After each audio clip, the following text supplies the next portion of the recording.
प्रीति सुबह उठते के साथ ही बीटीएस मेंबर के एक सदस्य जंगकुक की तस्वीर हाथ में लिए अपने कमरे में घूम रही होती है।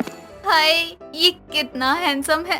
भगवान, आपने मुझ पर क्या जुल्म किया है। मुझे भारत में क्यों भेजा। मुझे तो कोरिया में जंगकुक की बाहों में रहना था। हाय, कैसा सितम है इतनी बड़ी दीवानी पर। प्रीति जंगकुक को अपने हाथ में लिए यहाँ वहाँ घूम रही होती है। तभी प्रीति की सास सुनीता दमदमाते हुए आती है और प्रीति को बेलन से जोर से मारती है। तेरी सुबह बस आवारा लड़कों की शक्ल देखकर ही होती है। अरे कितनी बार समझा चुकी हूँ कि अपने पति पर ध्यान दे। देख, आज भी तेरी वजह से मेरा बेटा भूखे पेट ही ऑफिस गया है। माँ जी, आप मेरे जंगकुक को आवारा कैसे कह सकती हो। आपको पता भी है मैं इससे कितना प्यार करती हूँ। और रही बात आपके बेटे की, तो मैंने उन्हें पहले ही बोल दिया था कि जब तक वो मुझे साउथ कोरिया नहीं लेके जाएंगे ना, मेरे जंगकुक से नहीं मिलवाएंगे, तब तक तो भूल ही जाएं कि उनकी कोई पत्नी भी है। हे भगवान, कितनी बेशर्म लड़की है ये। बताओ, किसी पराई मर्द के लिए अपने पति के साथ ऐसे कर रही है। तेरे पेट में जो रोटी जा रही है ना, वो मेरे बेटे की कमाई से ही जाती है, ना कि तेरे उस आवारा के पैसों से। माँ जी, मैं आपको पहले भी समझा चुकी और अब दोबारा समझा रही हूँ कि मेरा जंगकुक ना कोई आवारा नहीं है, उसका नाम है। आपको उसके बारे में कुछ भी बोलना है ना तो तमीज से बोलो, क्योंकि ये बदतमीजी ना मैं बर्दाश्त नहीं करने वाली। और अब जाइए मेरे कमरे से, मुझे नहाना है। हाँ हाँ, रेडी हो जा, आने वाला है ना तेरा जंगकुक तुझसे मिलने। बताओ कैसी लड़की है, एक ऐसे इंसान के पीछे पागल है जिसे ये कभी मिली भी नहीं है। माँ जी, आप क्या खाकर मेरे कमरे में आई हो। अरे हद है, आप तो जाने का नाम ही नहीं ले रही हो। मैं जंगकुक से आज नहीं मिली, लेकिन मिलूंगी जरूर, देख लेना आप भी। प्रीति को जंगकुक को लेकर काफी ज्यादा पागलपन था। वो बस चाहती थी कि वो अपनी जिंदगी में एक बार उससे जरूर मिल ले, लेकिन उसका अभी तक ये सपना सपना ही था। ऐसे ही एक दिन प्रीति अपने पति सूरज के साथ बाहर मॉल में घूमने जाती है, जहाँ पर एक नोटिस बोर्ड पर नोटिस लगा था। प्रीति अपने पति सूरज के साथ उस नोटिस बोर्ड के पास जाती है। सोमवार को मुंबई में दर्शन मॉल में बीटीएस का कॉन्सर्ट है।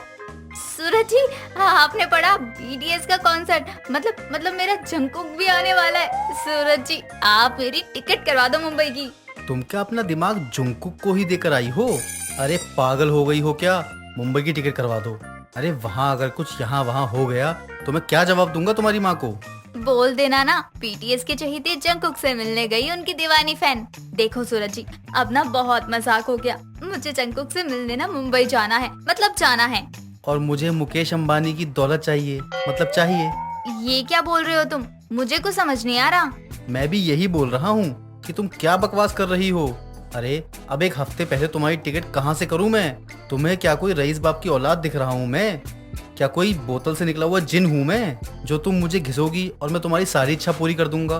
देखो, ये जो भी बकवास है ना तुम्हारे दिमाग में, वो सब प्लीज निकाल दो। ठीक है, अगर तुम मेरी इच्छा पूरी नहीं करोगे तो मैं घर नहीं जाऊंगी, मैं यहीं लेटी रहूंगी। तुम तो मुझे अपना पति मानते ही नहीं हो ना, तो किस हक से तुम मुझे ये सब कुछ करने को बोल रही हो? और तुम्हें क्या लगता है कि तुम कुछ भी बोलोगी और मैं मान लूंगा? अच्छे से जानता हूँ मैं तुम्हें। तुम्हें क्या लग रहा है कि मैं मजाक कर रही हूँ? कोई बात नहीं, अब देखो मैं क्या तमाशा करूंगी। जब आते जाते लोग देखेंगे और हंस कर जाएंगे ना, तब तुम्हें समझ आएगा कि मैं मजाक नहीं करती। प्रीति वही मॉल में लेटकर रोने लग जाती है। आते जाते लोग सब उसको देख रहे थे। सूरज बेचारा भी काफी परेशान हो जाता है कि अब वो आखिर करे तो करे क्या। कुछ देर बाद सूरज वहाँ से प्रीति को जबरदस्ती घर लेकर चला जाता है। दिन पर दिन प्रीति का जंगकुक के लिए पागलपन बढ़ता जा रहा था। ये सब ना ही उसकी सास को पसंद आ रहा था और ना ही सूरज को। एक दिन प्रीति अपने टी शर्ट पर जंगकुक की फोटो बनवा लेती है और मोहल्ले में घूमने लगती है। ये देखकर सुनीता की पड़ोसन जानकी सुनीता को आवाज लगाकर बुलाती है। अरे सुनीता बहन, तुम्हारी बहू के कपड़े पर किसी लड़के की फोटो है। तुम्हारे बेटे के साथ क्या तुम्हारी बहू के संबंध कुछ ठीक नहीं चल रहे हैं? देखो तो कैसे बेशर्मी कर रही है ये। हे भगवान, इस लड़की ने तो पूरे मोहल्ले के आगे मेरा मुंह दिखाने लायक नहीं छोड़ा है। क्या हुआ सुनीता बहन, सब ठीक है ना? कहीं तुम्हारी बहू का किसी लड़के के साथ कोई चक्कर तो नहीं चल रहा, या फिर तुम्हारे बेटे में ही कोई कमी हो, तभी तो बहू का चक्कर चल रहा है। आपको हर बात में मिर्च और मसाला लगाने की बहुत आदत है ना। मेरी बहू का किसी के साथ कोई चक्कर नहीं चल रहा है। और दूसरे की बहू के बारे में कुछ भी बोलने से पहले सोच तो लो। इसमें अब मैं कहाँ कोई मिर्च मसाला लगा रही हूँ। अपनी बहू की ही हरकतों को ही देख ले। शादीशुदा लड़की भला ऐसे करती है क्या? किसी दूसरे लड़के की फोटो वाली टी शर्ट पहनकर घूमे। ये तो भारत का लड़का है ही नहीं, ये कोरिया का है। मेरी बहू इसकी फैन है और कुछ नहीं। अब बात को ढक जरूर लो। बात तो यही है कि तुम्हारी बहू हाथ से निकल गई है। तुम मुझे क्या बोल रही है? अपनी बहू बेटी पर जरा ध्यान दे, उन्हें कुछ सिखा, मुझे नहीं। मेरी बहू जैसी भी हो, लेकिन तेरी बहू की तरह नहीं है। कम से कम वो मेरी सुनती तो है, लेकिन तेरी बहू तो तेरी सुनती ही नहीं है। हाँ, इतनी सुनती है कि अपने पति के बारे में ही नहीं सोचती। उस दिन तेरी बहू और तेरे बेटे की लड़ाई जब मॉल में हो रही थी, तब मैं वहीं थी। मैंने भी सब देखा कि कितनी सुनती है तेरी बहू।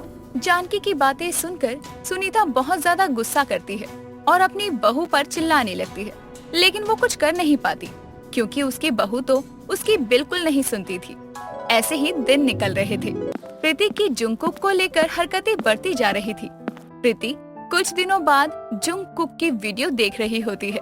यार कितना अच्छा लगता है। क्या मैं भी कभी इससे मिल पाऊंगी या बिना मिले ही भगवान से मिल लूंगी? ऐसा कुछ तो हो जिससे मैं अपने जंगकुक से मिल पाऊं। भगवान, कोई जादू, कोई चमत्कार कर दो। प्रीति खुद से बातें कर ही रही थी कि तभी वहाँ पर उसका पति सूरज एक लड़की के साथ आता है। उस लड़की को देखकर सुनीता और प्रीति दोनों हैरान हो जाते हैं। ये लड़की कौन है आपके साथ, और ये हमारे घर में क्या करने आई है? ये लड़की मेरी गर्लफ्रेंड है। मैं इससे प्यार करता हूँ और अब मैं इससे शादी करने वाला हूँ। और मेरा क्या? मैं आपकी बीवी हूँ। मेरे होते हुए आप किसी और लड़की की तरफ कैसे देख सकते हैं? आपको जरा भी शर्म नहीं है क्या? आप शादीशुदा हैं। माँ जी कुछ बोलिए। बेटा तूने सही किया। ये तो उस पागल जुंगकुक की दीवानी है। इसे क्या ही फर्क अपने पति या परिवार से। मैं पंडित जी से एक अच्छा सा मुहूर्त निकलवा कर तुम दोनों की शादी करवा दूंगी। माँ जी आप ये क्या बोल रही हैं?